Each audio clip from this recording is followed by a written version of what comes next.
have a very, very special guest here, Adam Boehler. Adam, thank you so much for taking the time to be with us. The way I think about value-based care doesn't have to be risk, but it's about lowering cost, improving quality, doing the right things. And would you have your children or your parents or you use whatever you're talking about? You've served in the public sector, Adam, and now you're enabling change via private sector model. One of the things I've always believed in that in healthcare, there needs to be a better alignment between public and private sectors. Is there an opportunity here in healthcare for public and private to come together and enable that kind of a transformation built on a bold vision? There are certain things the federal government are really good at and certain things they're not. And things states are really good at and certain things they're not. The federal government, massive purchasing power and massive ability to move things. Something they're not good at, moving quickly. The federal government, if you're coordinating, can bring massive power, and then the closer then you partner with private market, you're going to get some of the best effects of both. What's the federal government's job? You can catalyze things. You should set up clear rules, and then as much as you can then drive and let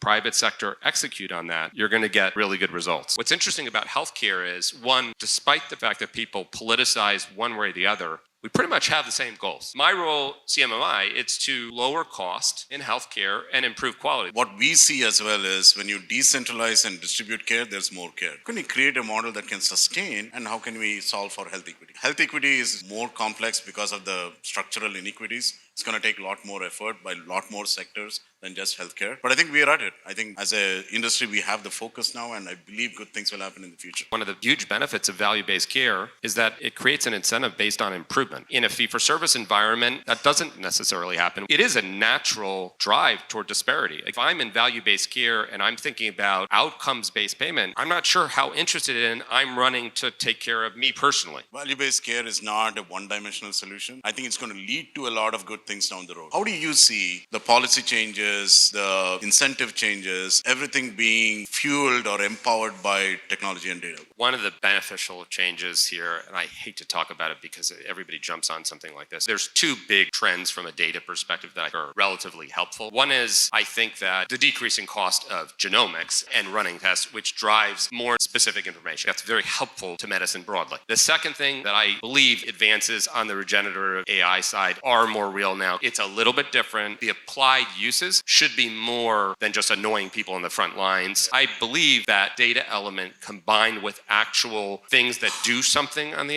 AI side can really drive applied applications in a very unique way.